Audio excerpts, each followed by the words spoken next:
It's been 2 days since the Israel-Palestine conflict flared up after Hamas's surprise attack.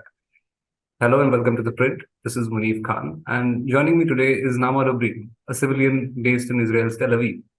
Thank you for joining us, Naama. It means a Thank lot you. that you could join us at this hour. And the first question I wanted to ask you, this conflict, which is now flared up again, does the Israeli civilian side see it as something which brings them together? Does it see it as a unifying point, or do you see it as a security failure on part of the existing government? I want to say that this specific war, we can already say it's a war, is different than other campaigns or operations that have been done in the last 20, 25 years in the region. Some of them have been controversial within the or in the public eye in Israel. But this one really took a different turn almost from the very first hours, understanding we're dealing here with extremist, fanatic terrorists, and it affected so many people, while at the same time seeing that our leadership is like hesitant to give us answers, and it really is something that united, I think, the Israelis together, especially following the last year or recent year that we've had, and all the demonstrations we've had following the judicial reform, something that really tore the Israeli society even more than what it was. And I think this specific, the recent event are in charge of bringing a lot of Israelis together more than ever. A lot of civilian are volunteering. There are a lot of organizations, like aid organizations, volunteering. It all comes from the civilian and from the ground level up. As we understand, this is an emergency situation, and sometimes we don't get the full response from the authorities and from everybody. But what is also your current status of living? Because there are sirens going on quite frequently. So, what is your current status of living, and what have you been witness to in these past few days? So personally, I live in Tel Aviv. We have, let's say, suffered in the last 36 hours, let's say 48 hours, shootings and like rocket shootings and sirens, ongoing sirens. Not as much, of course, as the southern region of Israel. And as you get closer and closer to the border with Gaza, it's really a war zone. What we're seeing on the day-to-day level is just the reports coming from social media. From social media, really uncensored and unfiltered footage, mostly being uploaded by the captives, by the terrorists. And in the Israeli media, there's a lot of caution about publishing them without censorship, because families see everything. And you want to make sure before you publish a video or footage that the family already knows. But talking about family, and how is your family and the friends where my family is doing my family is doing okay. Thank God. They're living in a city a bit northeast of Tel Aviv, so they're doing okay, and they're in the morale is good. But I have friends living in the southern region. I already know some of the casualties. The place where you live, do you have shelters, or do you not have shelters to take? Where you live right now? I don't have a shelter where I live. I live in a neighborhood that was built in the 50s.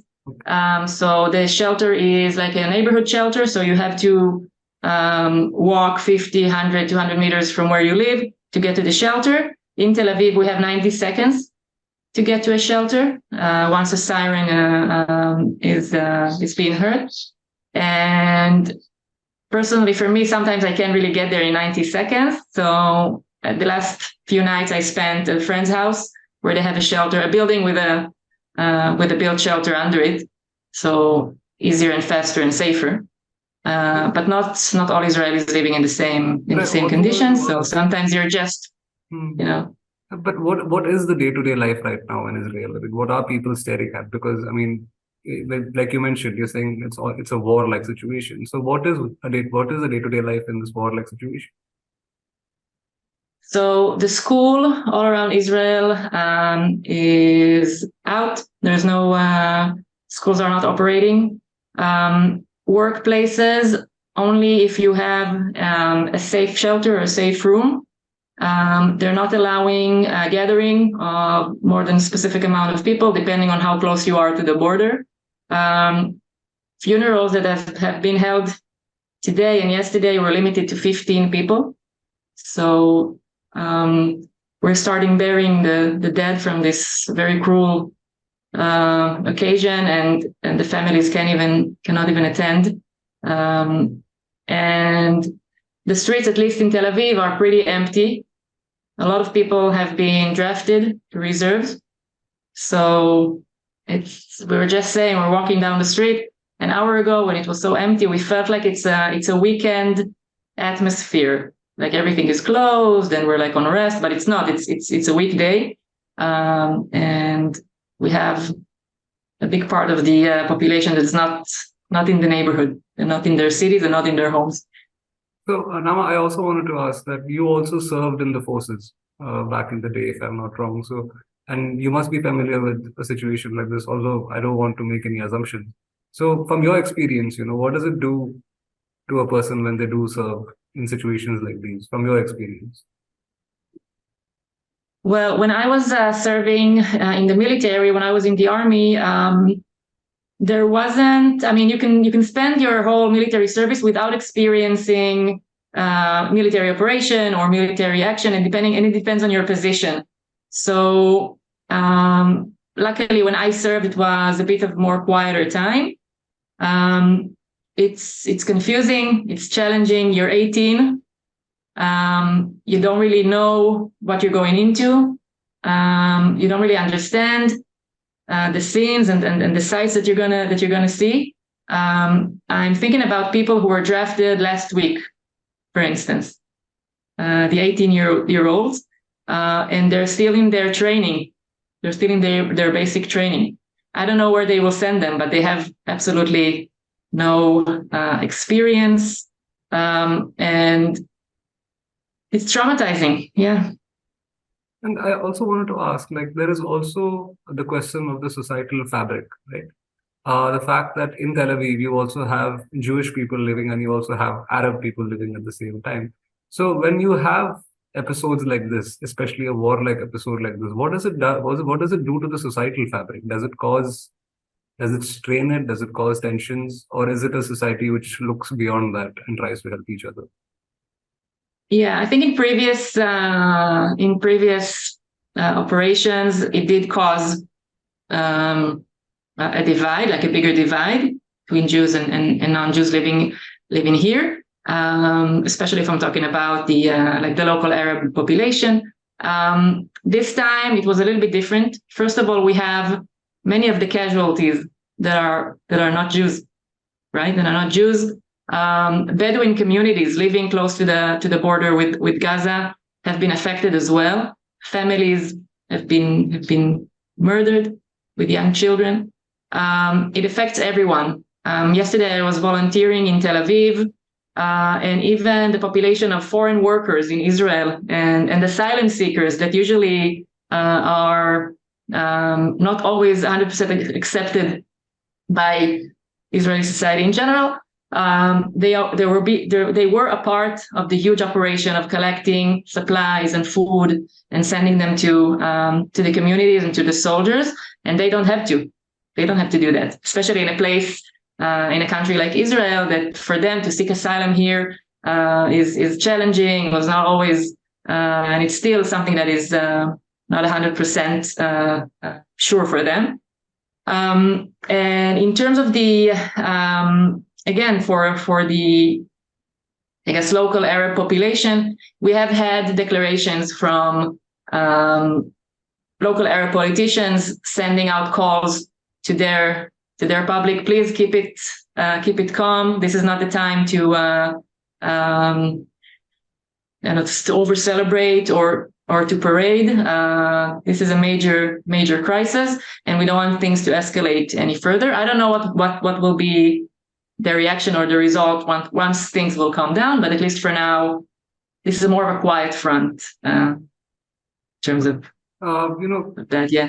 But the question is, like, from what I'm understanding from what you're saying, is there is some amount of harmony between the Jewish people and the Arab people. They're saying that there is no tension between them, rather that everybody is trying to help each other, is what you're trying to say. And but yeah.